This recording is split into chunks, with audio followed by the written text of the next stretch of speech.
नमस्ते। जय सच्चिदानंद।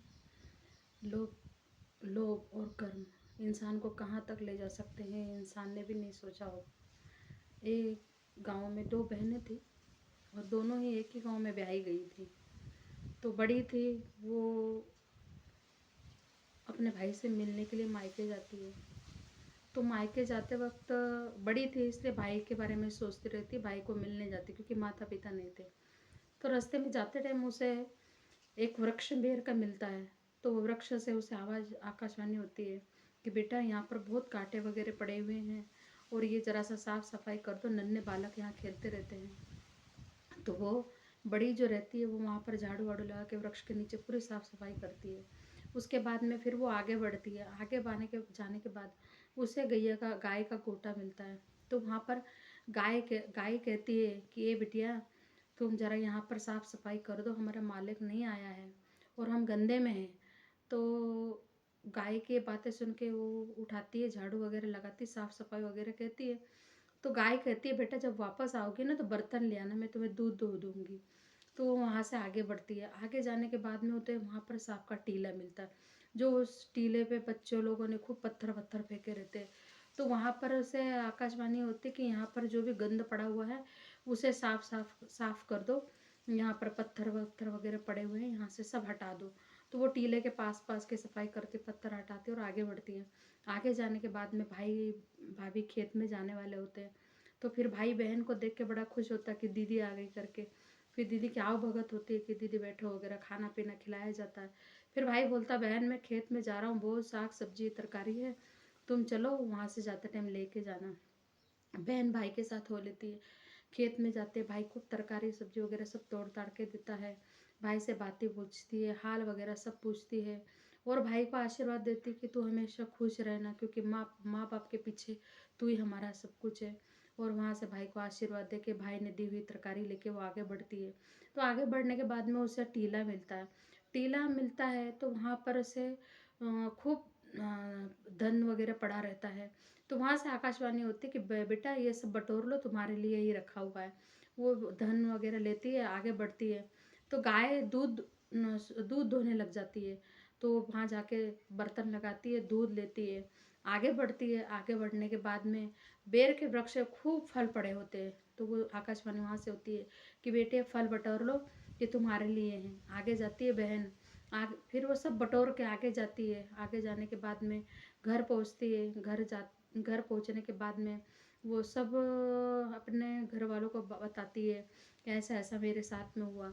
तो फिर वो उसकी बातें उसके अड़ोस के लोग जो रहते वो गांव में छोटी बहन होती है उसको बताते, अरे तेरे भाई ने तो तेरी बहन को पता नहीं कितना क्या क्या दिया है, धन दिया, तो तरकारी दी, दूध और फल वगैरह खूब दिए तेरे भाई को। तो वो दूसरे दिन वो भी चलती है। चलने के बाद में उसे भी वैसे ही होता है जैसे बड़ी के साथ हुआ था। ना तो वो बेर के वृक्ष के नीचे साफ सफाई करती है, न गाय के वहाँ साफ सफाई करती है, जो सांप का रहने का स्थान था वहाँ टीला, वहाँ पर भी साफ सफाई नहीं करती। अहंकार में बढ़ती है कि मेरा भाई भी मुझे बहुत कुछ देगा, जैसे दीदी को दिया वैसे मुझे भी देगा। तो उस चक्कर में वो ये सब न करते हुए आगे बढ़ती है। घर जाती है तो भाई घर में नहीं होता, खेत में। फिर भाई से मिलने वो खेत में जाती है। खेत में जाती है तो भाई बोलता देख थोड़ी बहुत तरकारी बची है, तेरे को ले ले। तो फिर वो थोड़ी बहुत तरकारी लेती है और फिर भाई से मिल के वापस आती है। तो वापस आते वक्त जैसे आती है तो सांप के टीले से सांप इधर उधर दौड़ते हैं।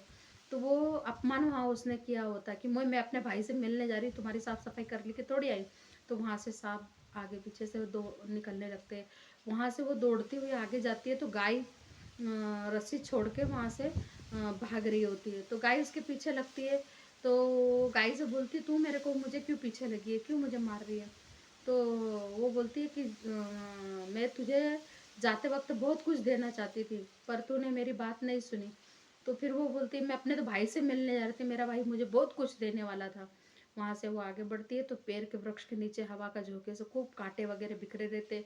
तो वो कांटे उसके पैर में लगते हैं तो वो खूब रोती है कि पैर के कांटे निकाल के रोती है कि ये मेरे साथ क्या हो रहा, मेरे साथ ऐसा क्या हुआ, मैंने ऐसे क्या किया। ऐसे करते रोते रोते घर जाती है।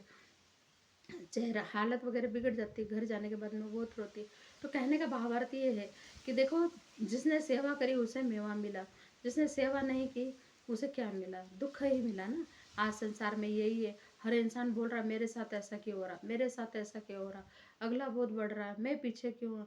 देखो, आगे किसी को देख के और न किसी को न समझ के कि वो आगे क्यों बढ़ रहा, मैं पीछे क्यों हूँ, ये सब कर्म का भाग है।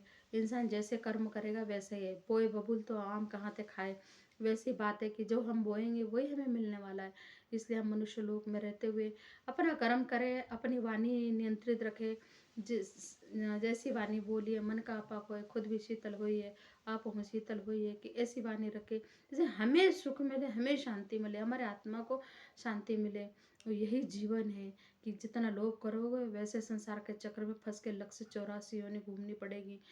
वैसे यही मनुष्य जीवन अनमोल है, ये फिर नहीं मिलेगा, अभी तो मिला है फिर न मिलेगा, कभी नहीं कभी नहीं। यही है। आप सबके चरणों में प्रार्थना है कि आप सभी संसार के को मोह माया में रहते हुए उस परम शक्ति को याद रखें जिसने आपको मनुष्य लोक में भेजा अपना कर्तव्य कर्म करने के लिए। धन्यवाद। जय सच्चिदानंद।